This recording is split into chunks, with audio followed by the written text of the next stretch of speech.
My name is Akestiwa Morrison. I'm Ghanaian Nigerian. Hi, my name is Oluwademilade Agbalaya. I'm from Lagos State and I live in Lagos, Nigeria. My name is Abimbola Wilson Ogush.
Hello, my name is Akestiwa Morrison.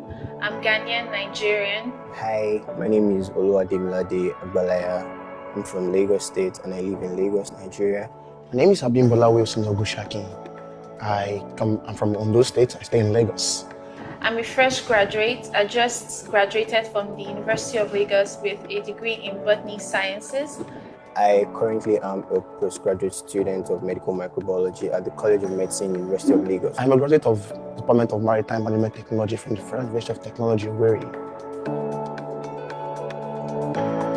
I got to know about Jobberman soft skills training on the LinkedIn platform.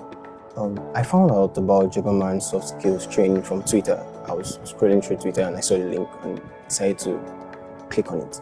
I got the mail because I signed up for the Jobberman newsletter. So I found out about it through my mail. It was fun. It was amazing. It was really, really insightful, educative. The training was really impactful, and something I really loved about it was the fact that the things I learned were relatable. The training was mind-blowing. It exceeded my expectations. I learned a lot of things. Life has been pretty good so far. I just got a job and I was able to apply my negotiation skills to negotiate my first salary. There's this fulfillment that comes with getting trained and being certified afterwards. That's what I had. I just want myself a laptop. I want a mobile phone and I really am grateful for this. I got a smartphone and I never expected it. I'm really grateful to Jobberman for this amazing opportunity because they've been able to reach out to so many youths out there that really needed these skills. I'm very, very grateful to Jobberman for this opportunity. Thank you very much, Jobberman. I would always say thank you.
Sisieko, madam, how are you? This is 10:08 and you are just coming back home. A responsible child that is still living under the roof of their parents is coming home 10 p.m. Why are you sneaking inside? You should walk inside. You have chest, you have very grown courage. No, I was not sneaking in. No, I just didn't want to make noise. I thought everyone would be sleeping. That's why. So where are you coming from, ma? If I may ask. It's not good to be questioning my boss, but please, in case I don't want to. I was at Caroline's house. What were you doing at Caroline's house? Nothing much. We're just talking about job and soft skills training. You know, it's for people that want more skills so they can get their dream job. You know, they teach you how to do your CV, how to be time effective. And you know, as a young Nigerian from 18 to 35, it's free to register it. That's why I just went to our house to go and register it www.jobaman.com/soft-skills so that I'll not make any mistakes. So you live here to go and register at our house? Something I can do online? I'm coming. Caroline, how are you? Hello, good evening. Please, have you seen Tao? She's with me right now. Sorry she didn't call Tao you. is with you? Yes. No, let me give her my phone. She did not call me. Hey, mommy, good evening. Sorry I didn't call you. I wasn't able to call you. Yes, Caro, get that bell laptop. Hello? Mommy, Mommy, I went to... Where did you go to? No, who told you about Jobberman? Is it not me that sent Jobberman to you or your wife that she can't register? You're not telling me now that I did that. Where were you? I went to club. That's where I went to. This corona period, they are going to club. Is there somebody that invites me? As you're going like that, don't be going upstairs. Because it's your own is not 60 days dry fasting. Your own is 60 days dry quarantine. No food, no water. Criminal. Hasta la vie.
Hello, everybody. My name is Fejiro. I work for Jobberman, and I will be hosting this live session.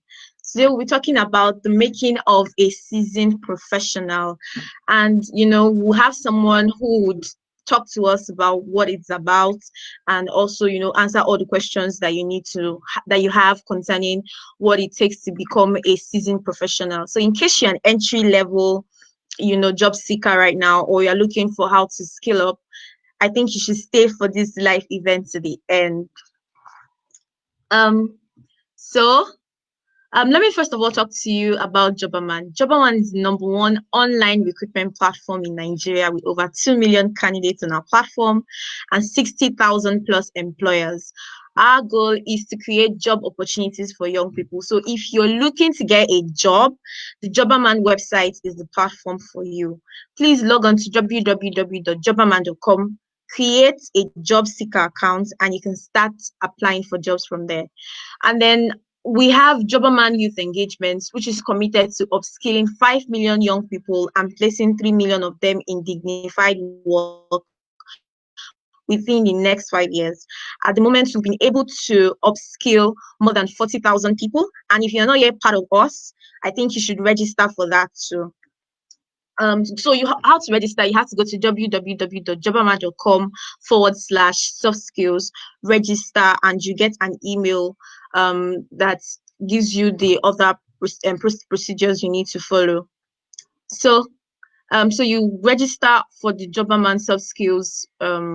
You register for Jobberman soft skills via www.jobberman.com/soft skills. Okay, so let's go into the event of the day. So I'm just going to introduce our guest speaker. His name is Ayo Bankole Akintijoye. Ayo Bankole is a 33-year-old strategy and transformation professional with over a decade experience that covers leadership roles as the head of strategy groups in the financial markets, insurance, and oil and gas industries. Ayo is also an entrepreneur, an advocate for good governance and the growth of MSMEs as the key to Africa's development. Ayo has a certificate in disruptive strategy from the Harvard Business School and a master's degree in political science. He is a passionate advocate and thought leader on strategy, economy, MSMEs, governance, and responsible citizenship using his Twitter platform at Ayo Bankole. Please follow him. His thoughts are regularly featured on global and local media, including BBC, Al Jazeera, DW Germany, South African Business Radio, Nairametrics, Channels TV, TVC, AIT, etc. He is a recipient of the Royal African Young Leadership Award, and he mentors over 60 youths across 9 African countries, USA, Canada, and the United Kingdom. So while I was preparing for this live session, I decided to read up on what I thought a seasoned professional is. So a seasoned professional is somebody that actually can be trusted in his field because he has proven over time to, be somebody that can be trusted, right? So let's just hear from Ayo Bankole. Please hold on for Ayo Bankole as he joins us. Hello, Ayo Bankole. Hello.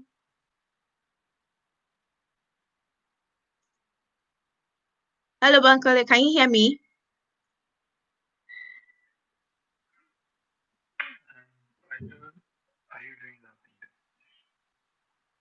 Hello. Okay, apologies. I think we're having some network issues. I don't think you can hear me.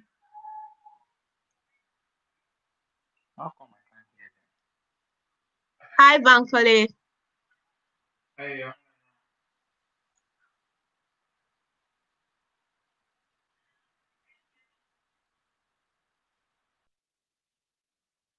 Okay, while we're trying to get Ayo Bankole on the call, I want to hear from you. What would you think a seasoned professional is? You. Hi, Bankole. Can you hear me now?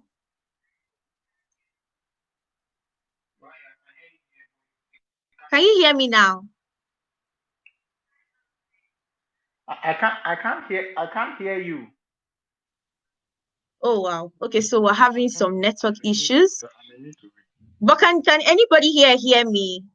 If you can hear me, just indicate that you can hear me from the chat box.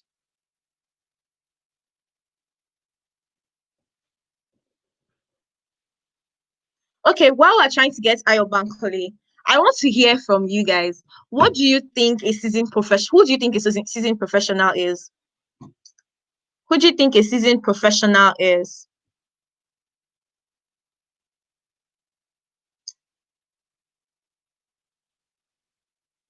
Thanks, Rosemary. Thanks for indicating that you can hear me. Okay, let's chat a little then. Let's chat a little until he can get back. Hi, Ayo, can you hear me now? Yeah, hi. I can hear you now. How are you? I'm fine, Ayo Bankole. Welcome to the live session. So we would like to hear what you have to say to us concerning who a seasoned professional is and what we can do to become seasoned professionals. Please take the floor. Okay. Thank you so much for having me. Hello, everyone. My name is Ayoban Koli Akintujoye. I'm a strategy professional. I've been doing strategy for about 11 years now across different industries, consulting, capital markets, financial markets, insurance, and oil and gas industry.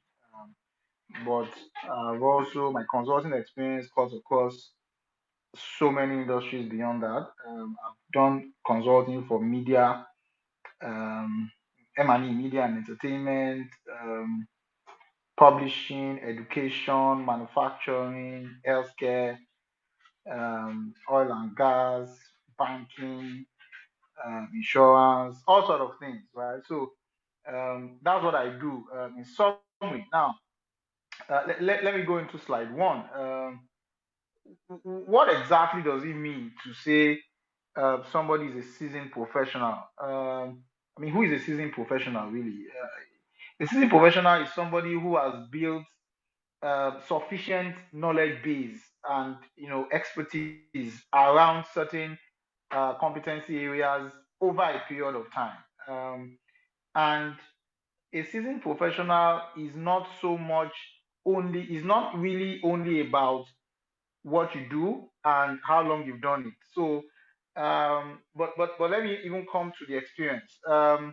I don't know if you have read a book by Malcolm Gladwell. Malcolm Gladwell wrote a book called Outliers, and in that book, he he posits that there are really no geniuses anywhere. That geniuses are made, and that they are not born, and that if you have been able to do the same thing consistently over a period of 10,000 hours. He calls it the 10,000 hour rule. That if you have done something for 10,000 hours, you would have become an expert at it or a genius at it, right?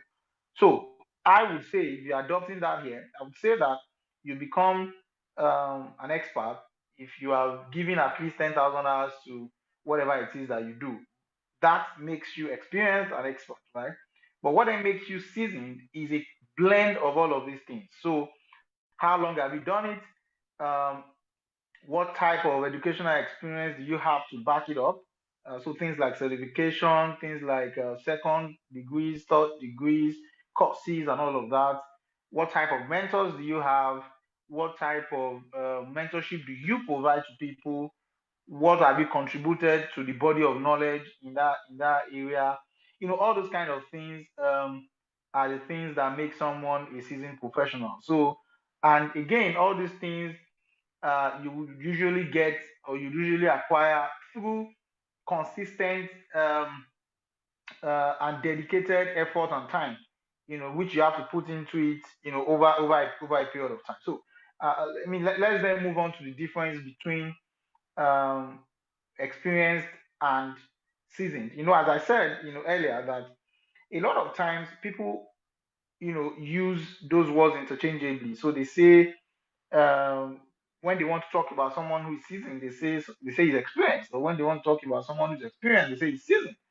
Now, I mean, let me break it down. So essentially be you can be experienced and not seasoned, right? So I mean, I'll give a typical example. So you have people in organizations who have spent 10 years, who have spent 12 years, 15 years, and they are redundant, right? And they stay redundant up to the point where the organization will then lay them off. So those kind of people, are they experienced? Yes, they are. But are we going to call them seasoned? Definitely not. So you can already see the difference. So being seasoned is not just about how long you've done it, right? Yes, you should have sufficient expertise, but it's not about how long, it's about how well. So, what is the depth, right, that you have in what you do, right? How versatile are you in what you do? And I'll pick some of these things. I'll talk more about the versatility. What is the quality of the kind of outputs that you deliver in your job, right? And what is your reputation, right? For them to say you are seasoned, you need to have built a formidable pedigree in that field or within your work organization. And don't forget, again, there are different levels of these things, right? So you don't necessarily have to be nationally known in that field before you become seasoned. Yes, that is now a higher level of being seasoned, but again, there is a journey, right? And we'll talk through that journey in later slides. But let me first, talk more about the versatility. What do I mean by versatility? So, for example, if you're an accountant, right, and in your entry level second year, you are building basics of debit, credit, reconciliation, cash flow management, all those kind of things, right? As you evolve in your third, fourth, fifth year, you then begin to acquire new skills. So you can start learning things like financial modeling, right? You can start learning things like valuation, right? Once you start bringing in all of those areas, that's now being versatile. So you are no longer a traditional accountant, you are now moving into becoming a full finance professional, right? So you can see that if you would have taken yourself a notch higher than somebody who is just an accountant. So you would have become a seasoned finance professional, right? And then the quality. So somebody can have a lot of years doing accounting. You can have a lot of years doing engineering, doing strategy or whatever, HR and all of that, and you compare them, you give them a task, and the quality of what they are giving you is not as good as that of somebody who has just 5 years or 3 years, right? So quality stands very tall in the determination of what constitutes being a seasoned professional, right? So as you are evolving in your work, you have to constantly engage yourself. You have to constantly challenge and redefine your standards of quality. You have to constantly, you know, um, develop new ways of doing things, challenge the status quo, do things that makes you consistently relevant, right? Along the various functional areas in your field. As I said, that there are different functional areas. Again, going to our initial example of being an accountant, how much do you understand tax? How much do you understand, as I said, financial planning and modeling? How much do you understand valuation? How much do you understand cash flow management? All those kind of elements. There are so many competency areas in accounting alone. Same thing with engineering, right? You know, how much do you understand project management? So there are so many things that you as a professional need to understand on the versatility side and then the depth. So what I know is not only just deep, it is wide, right? And then the quality, the substance is solid. When I have all of these things, we can then begin to build reputation. And again, I'm probably going to explain all of this at a later date. There's a journey. As I said, you most likely will spend the first 1 to 5 years building depth, right? And then, or 1 to 3 years, then you begin to become more versatile as you grow, maybe between 3 to 6 years or thereabout. Once you become about 5 years or thereabout, you then begin to work more on your reputation, on your branding, because really, there's a point that you evolve into in your career or in your profession that is not really so much about how well you do what you do anymore. It's about the overall package. That's what makes you seasoned. It's about the overall, and we're going to get there in subsequent slides. So, for example, if I'm going to recruit for a head of a chief technology officer, for example, right? I don't expect the chief technology officer to sit in front of me and be talking to me about how to troubleshoot, how to write codes. Definitely not, right? I'm expecting him to talk to me about how to manage technology talent, how to identify technology talent, how to develop technology strategy, how to implement digital transformation. So there are higher level skills, higher level packaging, the way he talks, the way he writes, his network of people, all those kind of things are the things I'll be looking out for. So you can see that as your journey as a professional evolves, the expectations, right, of what you need to become or what you need to be changes, right? Now, let's go to what we need to become a seasoned professional, and I'll take you through a couple of steps. Now, the first thing is to even first identify and launch yourself into a career that that you are interested in, right? So, um, let's assume that you're in school or you're fresh from school or you're already in a career that you're not particularly enjoying and you would like to change it, right? What are you interested in, right? What are your temperaments? What are your interests? What what appeals to you, you know?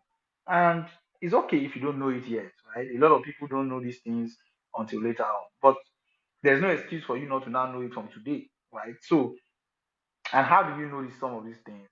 Again, I've said it. So things like your temperament, things like what you gravitate towards naturally. What kind of books do you like to read? What kind of movies do you like to read? What kind of news do you like to read?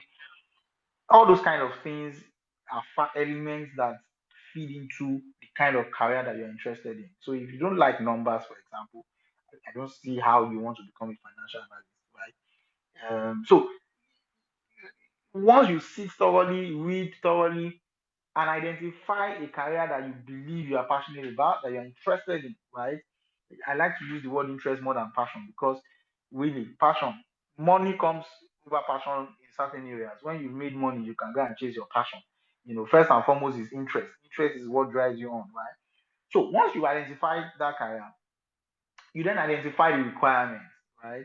There's really no point identifying the career and not knowing the requirements. So what are the requirements that will take you into that career? Then you begin to prepare yourself for meeting the requirements in that field, right?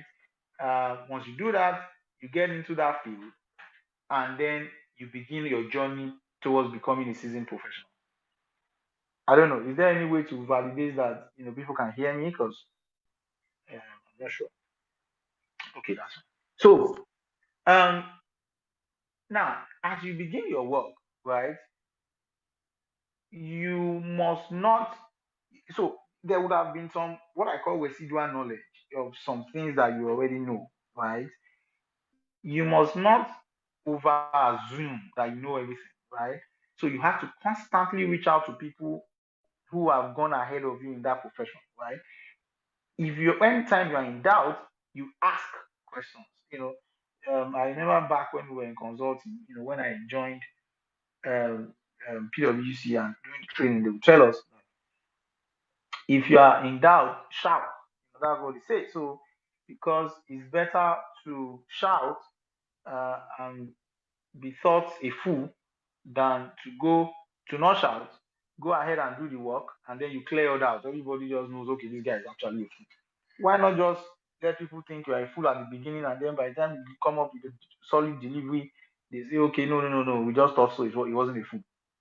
So, and that you see, these issues of you can never go wrong by asking. If you constantly ask, you constantly learn, you constantly improve yourself, you constantly build on the knowledge that you have. Anyway, we'll get back to this again at a later point.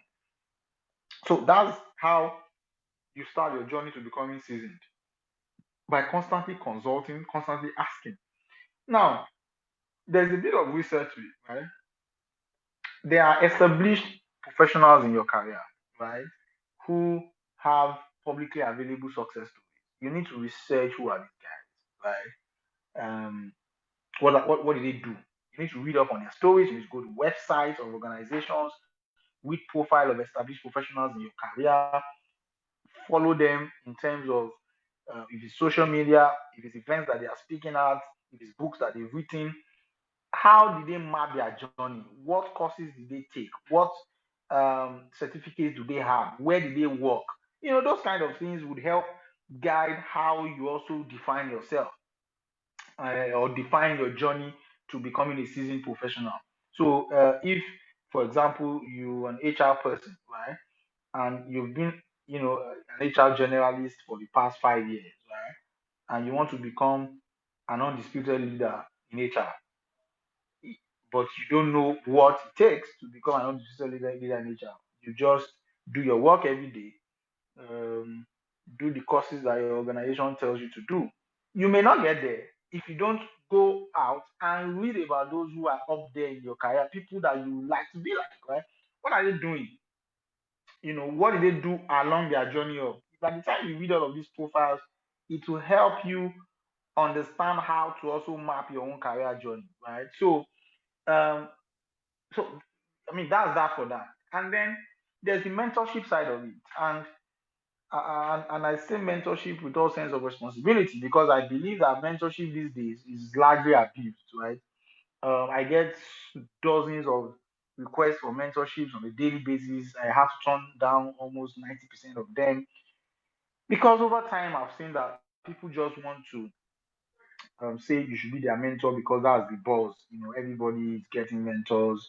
It has become a fancy word, and a lot of people just want to waste your time. So, if you are going to approach people for mentorship, you yourself need to first analyze. You need to have read extensively on discovering yourself, read about them. How does your own aspirations align with theirs, or how does their own life align with your aspirations, such a way that makes them qualified to be your mentor? What do you want to achieve from the mentorship, right? That would impact your career. All of these things are the things that you need to have as a conversation when you're identifying mentors, right? And before you even go to talk to mentors, not everybody, you don't need it. You don't necessarily have to, have a mentor to become a seasoned professional, to be honest. You could get indirect mentorships from reading, right? Read a lot of books, even movies. If you really do not, there are lots of movies that are based on true life stories, based on careers, and professions, right? You read a lot, you do all of these things, and before you know it, you are beginning to form your mind, is about input output. Your whatever goes into your mind feeds into what you eventually become, right? And then again, there's also the part of modeling, right? If you don't necessarily have mentors, you can have role models. And remember, we spoke about role models in under research.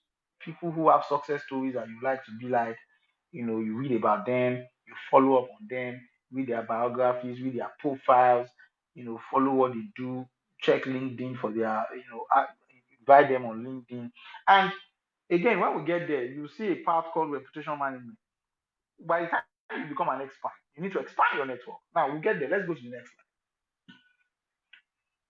So, once you've done that, now there is the part of being a seasoned professional that requires you to be analytical.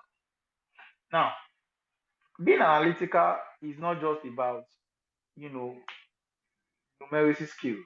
It's about all in all analytics, right?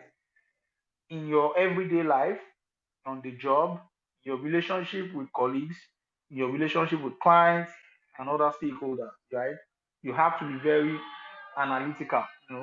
So if somebody proposes a situation to you or you're in the middle of conversations, you have to thoroughly analyze, what constitutes or what are the elements of these conversations that we're having. What is this person proposing, right? Don't be always quick to contribute or be quick to speak, right? And again, as I said, it's always good to assume zero knowledge. Now, if you assume zero knowledge, right? Now, the thing about assuming zero knowledge is that, again, I mentioned about residual knowledge. There are a lot of things that we picked up over the years, right? That we think that we know, right? But with experience on a daily basis, or as we come in contact with a lot of other stimuli, right, we realize that we probably do not know so much about those things, right? So, with new information on a daily basis, knowledge itself is constantly reinventing itself. So, if you constantly assume zero knowledge, right, it gives you room to listen more than you speak, right? And it allows you to analyze situations properly. And there are so many tools out there for analytical thinking, right? And problem solving. And you need to learn the art of acculturating and sinking in these skills, right? Five whys, Ishikawa fishbone, so many things like that that would help you say, okay, we're in this meeting, or I've been told to do this thing. How can I properly analyze it in my head? What are the possible scenarios that can go into this thing? Why is this case like this?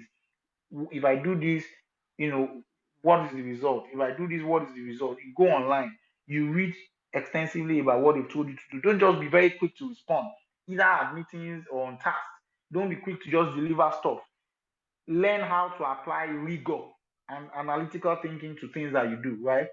And you hear a lot of people say it a lot of times, it's not about hard work, it's about smart work, it's not about hard work. And it can be very misleading because people now think that the concept of smart work means cutting corners, right?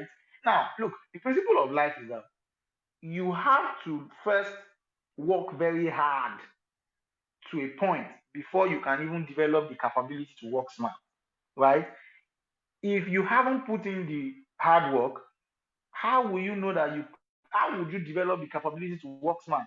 Part of working smart is that I've built sufficient experience and knowledge and understanding to apply my previous knowledge into a new situation.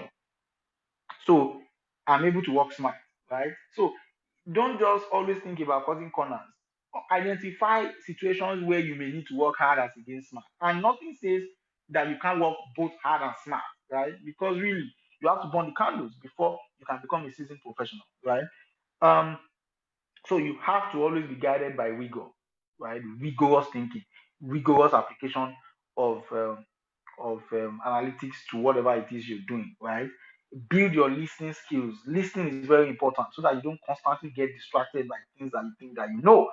While somebody is trying to provide new information, you think that you already know it, and then you get distracted, and then you are unable to properly analyze the situation with the new information. And before you know it, you've created an obstacle to your ability to evolve into a seasoned professional. Now, there's the element of planning and goal setting. This cannot be overemphasized because everything we've said is built against planning, right? Now, there's what we call, a personal development plan.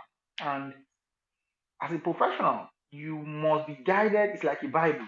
You must be guided by your personal development plan, right? And there are plans across different strata. So your personal finances, what do you want to achieve, right? When, how do you want to achieve it, right? Your academic side or education side, what do you want to achieve? When, how, right? How do you intend to combine it with work? Where you currently work, does it support your personal development goal? Right? You need to have these conversations with your supervisors or your HR or somebody, right? Uh, uh, on the technical skill side, right? What do you want to achieve? What are the skills you want to pick up? What do you want to learn? Right? When do you want to learn it? How do you want to learn it? What are the dependencies? Who are the people that can help you? Right? So there are different buckets of what's it called of your personal development plan, and all of these things have to be documented and agreed with your supervisors, your mentors, so that you can constantly look at it. You create all those goals, you set the target, you set the objective, you set the timeline, and you work towards it in your career, right? That is going to be your guiding Bible to guide your journey to becoming a seasoned professional. Now, you have to invest in your growth and development. Look, one mistake that a lot of people make is they outsource their growth and development to others. Either you outsource it to your supervisor, you outsource it to the organization that you work, you outsource it to your parents, right? You outsource it to friends. So you blame friends for whatever is happening. You blame your companies because the company doesn't have training structure. The company, I mean, companies should have all of these things, but if they don't, you have to invest in your own personal development because at the end of the day, whatever it is that you become, you are going to become it for yourself and your family, right? When I say your family now, not even your parents, your own immediate family when you eventually have one, or if you don't. So, and the truth is that even if your company invests in you, it is still you that owns it. You are going to leave the company tomorrow, except you want to die there. Because even if you retire, you're still going to live, and post retirement, you'll be doing other things. And whatever it is that you've invested in yourself at that point, you will take away and continue to live with. So, investment in your development cannot be overemphasized. You have to be very greedy about knowledge, right? You have to know that the more you take in, as I said, garbage in, garbage out, the more you take in, the more you are able to take out, right? The more you are able to offer. And again, there's a lot of misconception that you have to be an entrepreneur to be successful. That's a big fallacy, right? Because there is a level of how you develop yourself in terms of your profession that you become entrepreneur. You become an entrepreneur professional, such that your skill set becomes so highly sought after that you begin to negotiate your income, you begin to negotiate your employment, and you become so sought after that everybody, it's like entrepreneurship. You begin to sell your skills, right?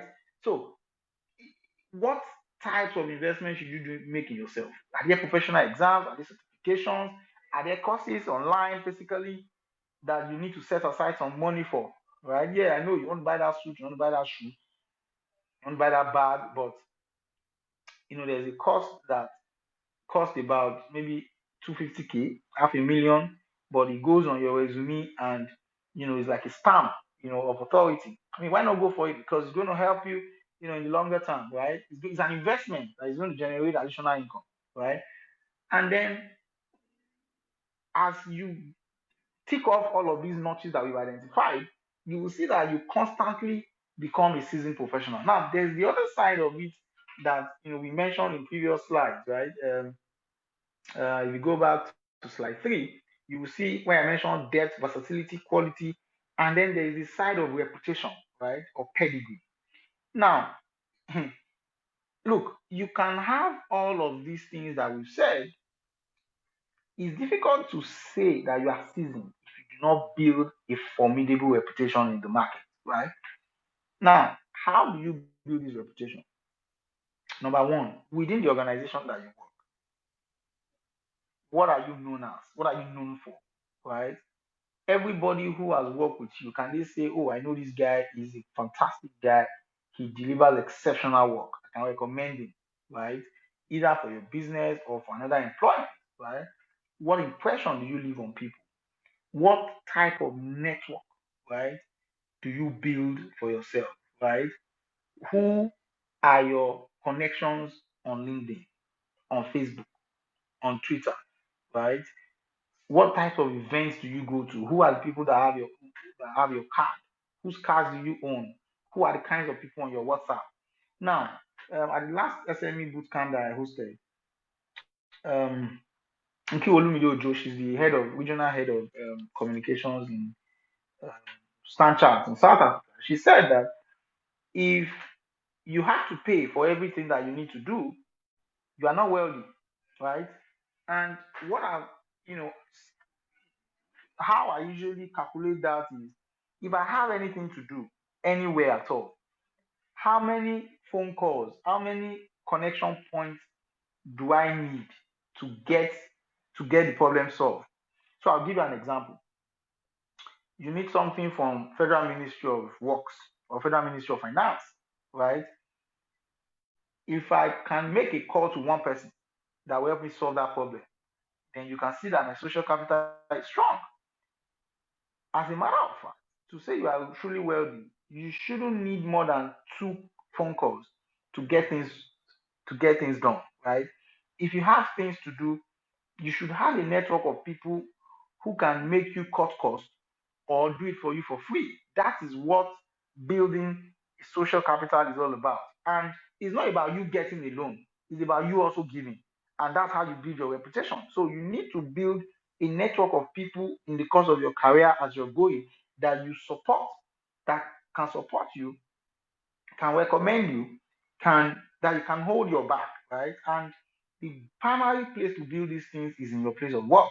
Secondarily, social media. Then thirdly, events that you attend, right? Forums that you go to. People go to events, they just sit like this, listen to what people have to say, and they walk away, right? Unfortunately, we're in an era where most events are now online. It doesn't matter, right? Go into the chat box, have conversations with people, identify people that you can talk with, say hello, exchange contacts, right? And you have to be open-minded, especially if you are, getting engaged by people of the opposite sex. So, there is a tendency that you tend to be very defensive, right? You have to understand that the world goes beyond opposite sex relationship, right? You need to build a very formidable network of people across different strata. That is how you build a reputation. Reputation is about people, right? It's not about, you can be known for all the good work in the world. If people don't know you for that thing, you do not have a reputation. You are not seasoned if you are not known by other parties, right? Now, if you go to LinkedIn, for example, on LinkedIn, you can have the most amazing resume. If you have just 200 connections or 200 irrelevant connections, when I say irrelevant, now anybody can become relevant tomorrow, but people who are not directly relevant to what you do, right? So, for example, you work in the construction industry, right? How many executives are in your primary connection, first degree connection? How many top HR executives are in your second degree connection? So if a top recruiter wants to search for um, a procurement professional in construction, will your name pop up, right? Um, how many people do you even know from your old school, secondary school, university? So those kind of things are the things that help you build a brand equity around your profession, around yourself as a seasoned professional. And to be honest, these things cannot be overemphasized, right?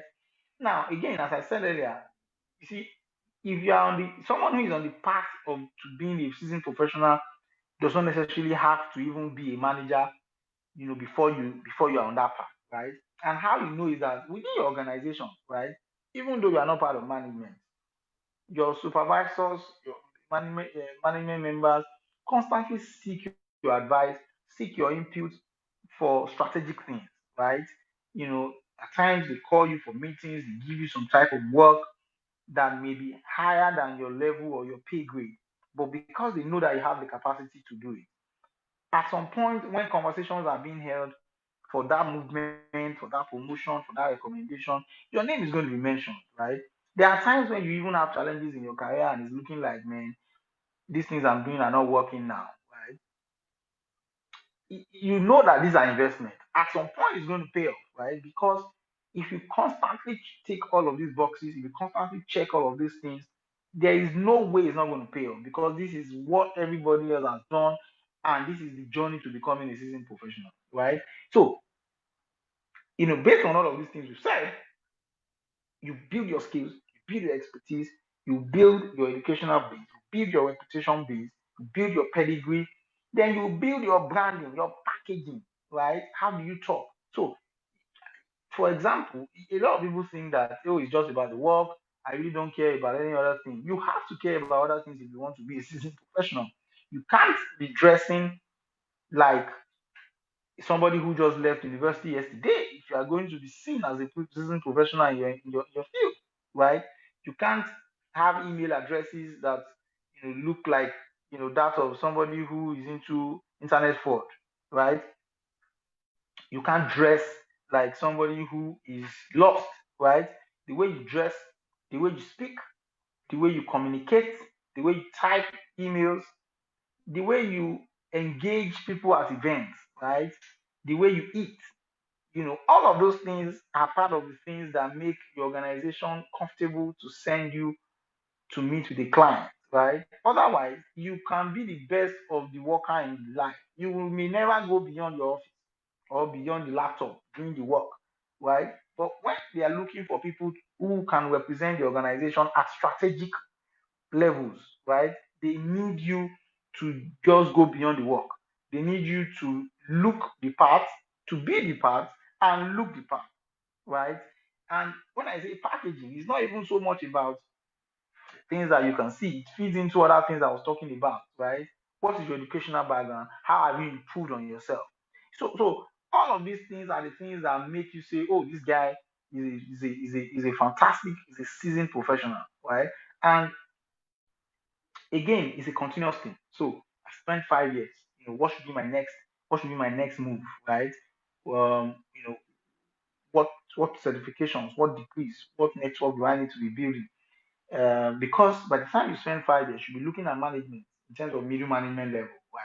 You want to become an assistant manager, you want to become a manager. Look at all of those who are in those levels within the organization, outside the organization. What do they have? What do I need to have? Right? Talk to your supervisors, talk to your mentors. If the organization is not supporting, if I want to leave, what do I need to do to leave? How do I position myself for exit? If I'm getting to 10 years experience, I'm looking at senior management or director level, right? What do I need to do? How do I package myself? What additional degrees do I need to have? What network do I need to build to get to that point? So being a seasoned professional is holistic, to be honest. And I can't overemphasize this enough. People get too carried away with doing the work that they forget that the importance of doing the work is very strong, but it's stronger in your first 5 years, right?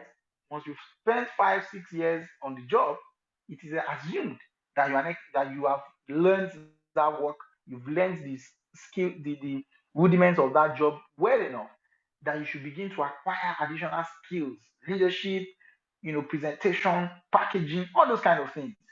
Without those things, you would be an expert, but you may not be a seasoned professional, right? Now, so what are the characteristics? You know, moving on now. What are the characteristics of a seasoned professional, right? You know, um, First and foremost, you possess those soft skills that I've mentioned: leadership, people. How do you manage your staff? I shared some time ago on social media that I've sat at so many interviews for supervisors, interview panel where we're interviewing people for supervisory roles, and there's something I usually zoom in on.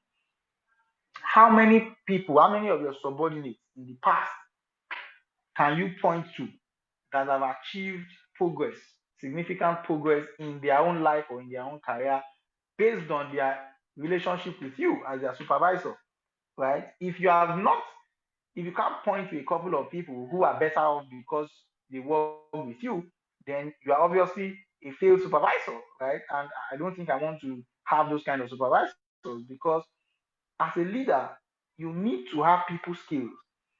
And life is a marathon. So you are because you are somebody's supervisor today does not mean that you're going to necessarily be more successful than the person tomorrow. So if the person ends up better than you tomorrow, what level of investment did you have in that person? How how much of a relationship do you have with that person that can make the person become an asset to help you enhance your own career tomorrow? So all of these skills are needed, right? You need to be strategic in your people management skills to understand, how to invest in people, how to make people better, right? All in all, right? Nobody is perfect. You can't be a perfect supervisor, and of course, the work must be done. It's work. It's not tea party. But in whatever it is that you do, you should be able to say, okay, because of you, this person became better. This person learned this skill. This person learned this. This person did this. Those kind of things, right? Now, what are your work ethics? How well do you communicate, right? Now, look, let's stop deceiving ourselves. There are different degrees of responsibility, right? And as a professional, right, as you rise in your career, you need to understand that responsibility expectations increase, right? So, if you work with me as an entry level staff, for example, right, I would naturally not expect you to be available for weekend meetings, right? I may not expect you to be able to go the extra mile to deliver, a couple of things, right? Because you are just junior. Now, as you however grow in your career, there are some things that are taken for granted, right? So, for example, um, it is expected that you should be available if management, for example, needs to meet with external stakeholders over maybe drinks during the weekend. nobody is going to take you seriously as a management staff if you are unable to make yourself available for certain high level meetings and you are complaining that, oh no, I can't be working extra time, I can't do this, I can't do that. I mean, they are just going to pack it to one side that no, this guy is not ready for leadership, right? So as you evolve in your career, you need to understand that responsibility levels vary, right? And some of those responsibilities require additional sacrifice, and the more you are able to show willingness to make these sacrifices for the organization, the more the organization will also demonstrate willingness to to grow you and give you some of these additional responsibilities, right? Um, so work ethics is very important. You can't be thinking like a junior person and you want to play as a seasoned professional, right? How do you communicate? I've already mentioned this. Business writing, how do you write? How do you speak? Right? How do you present? Right? So I've done the work, then I send it to my boss to present. Over time, as you grow, you get to a point where you also need to be presenting. So you need to evolve from being the doer of the work to being the presenter of the work. And for you to be the presenter of the work, you need to understand. You need to have understood all the rudiments of the nitty gritty that goes into the presentation, right?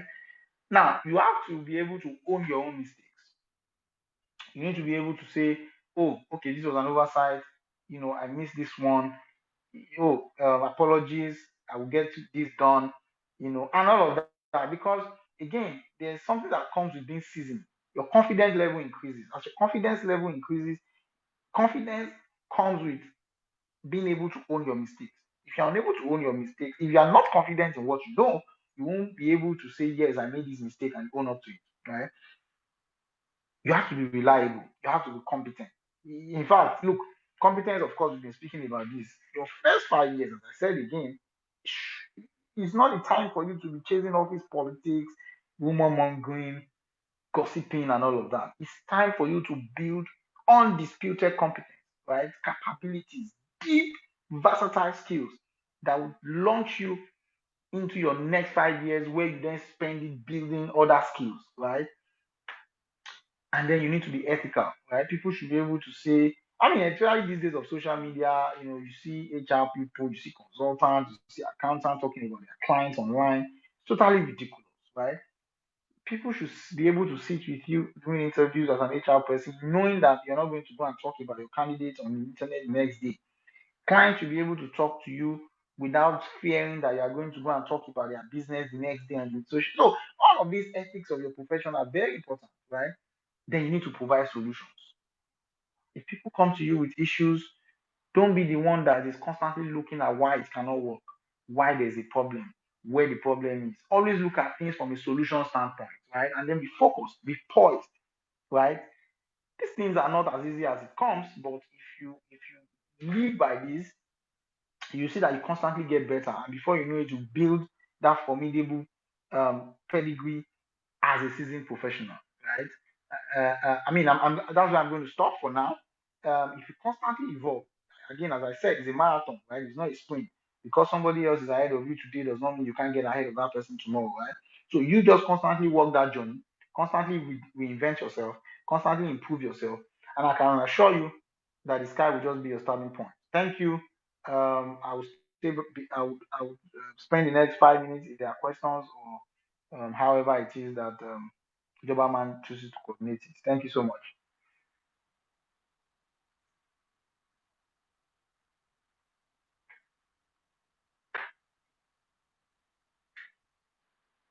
Full session. I really learned so much.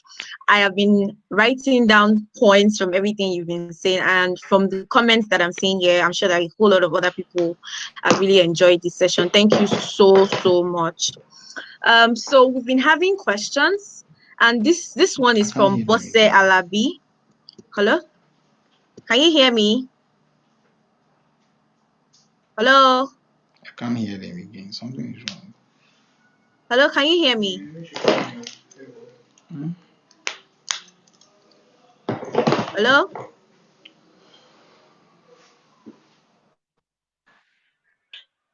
can you hear me, Ayobankole?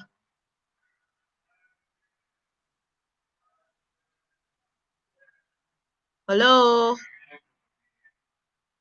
You can hear me? please hold on.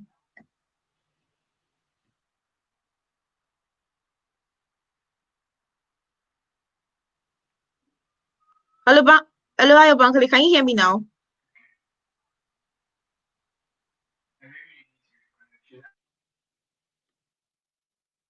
Hello, can you hear me?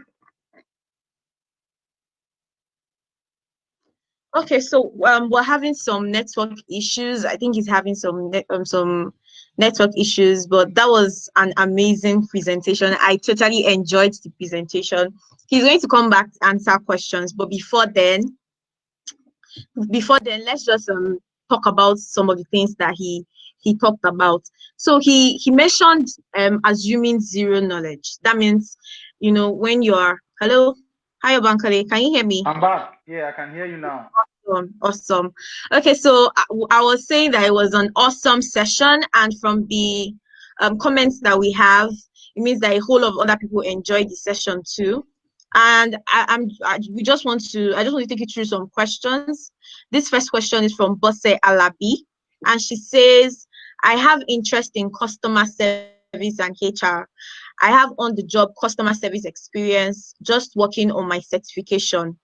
Also, CIPM, Chartered Institute of Personal Management certification in the works, which will take over a year before it can be completed." So I think what she's asking is, does career transition affect being a seasoned professional? Okay, so you see, that's another area that can take forever. So now let me explain the dynamics of career transition. Yeah. Now, it's easier to transit your career if you have spent less than 3 years or less than 2 years. But now, don't forget that I said that there are a couple of things that feed into becoming a seasoned professional. One of which is number of years you spent, while the other dynamics that we've spoken about also exist. Now, if you transit in your career, now what that means is that you've reduced the cumulative number of years that you spend doing that work, right? So for those who are interested or more interested in number of years, they may be reluctant to consider you a professional or a seasoned professional. However, there's what we call transferable skills. So if you have Mm-hmm. been able, if you have successfully transited, it's now for you to rewrite your story in such a way that shows continuous learning or continuous growth from your previous career into your current career. So you still have a straight journey, a straight path of being a seasoned professional, right? So it's really about how you write your story, how you present yourself, right? So, and again, for those who plan to transit, please know that the earlier the better, right? So, for example, it's going to be difficult for me to want to recruit somebody who is head of HR or who is a senior HR person but has been doing customer service. So where is the experience, right? So Mm-hmm. is either you are willing to start again, or you have a lot of additional value or skills that are transferable, and that will reflect in how you write your story on your resume, right? But all in all, Yeah.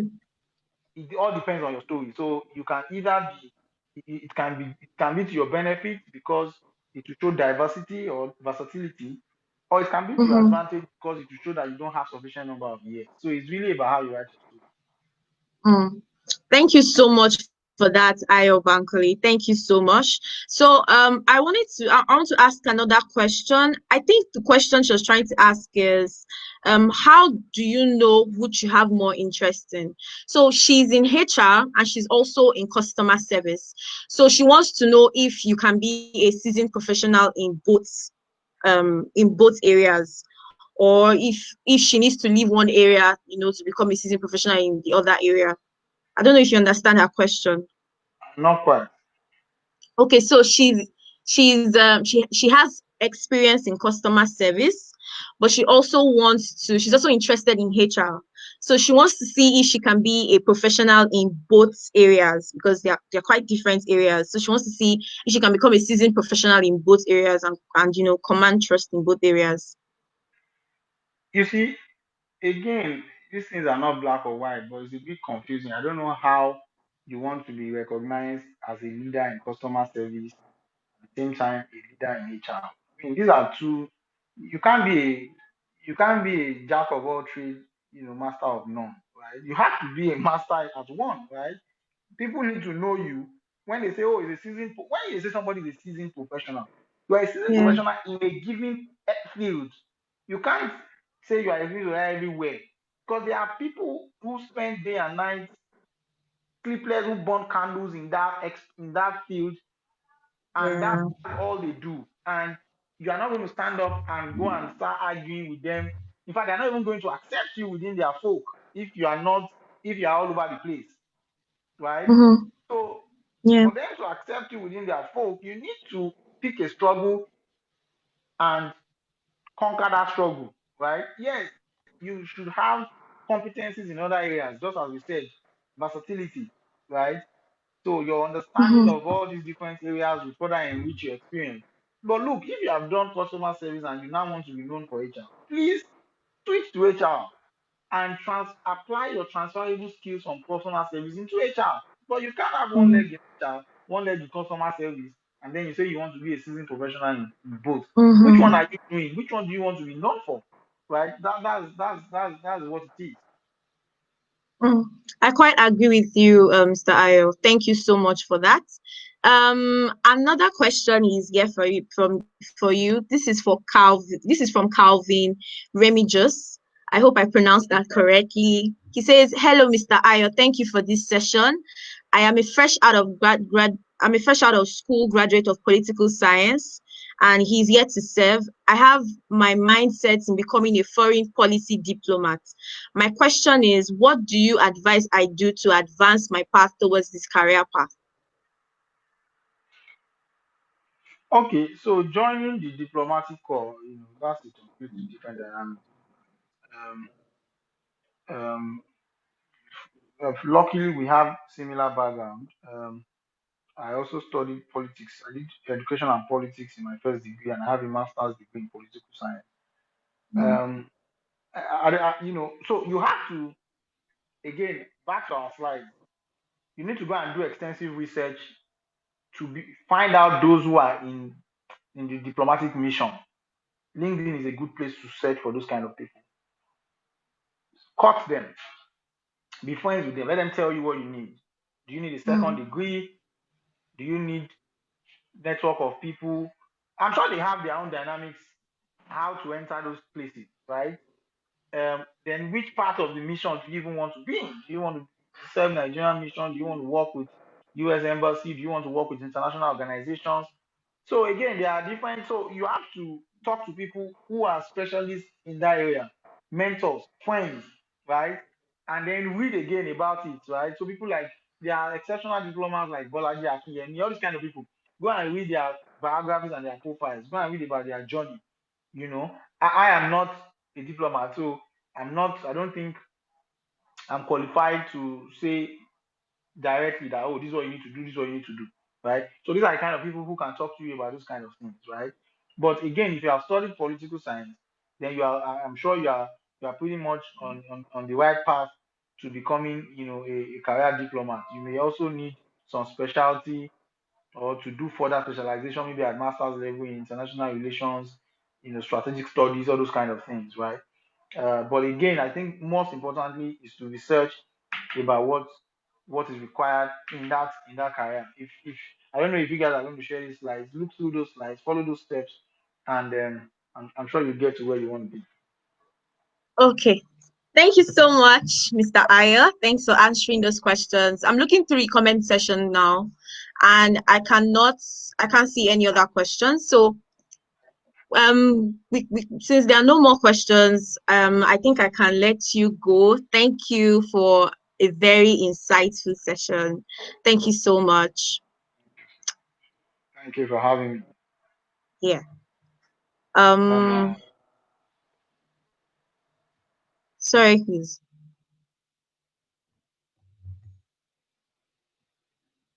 Okay. So I'll just go straight to the announcements. If you do not have a Jobberman account, please make sure to sign up on Jobberman via www.jobberman.com and customer sign up. Please make sure you are signing up to a job seeker account and not an employer account. And when you sign up to your account, make sure you fill your career profile to 100%, and then you can start applying for jobs from there. I also would like to talk to you about our virtual career fair. So we have a virtual career fair coming up on the 30th of September, and this fair is for job seekers. So we're trying to upskill 3 million people we're trying to upskill 5 million people and put 3 million of them in jobs. And in the virtual career fair, 10,000 people will get jobs. So please register for the virtual career fair at www.jobberman.com/virtual career fair. And we also have a lot of job opportunities on the Jobberman website as we speak. We have job opportunities for Connect Nigeria. We have job opportunities for Student Hub. We have job opportunities for New Hall School. For Student Hub, just looking to hire mobile field agents, and we have the link on the screen. You can just log onto your Jobberman account and apply from there.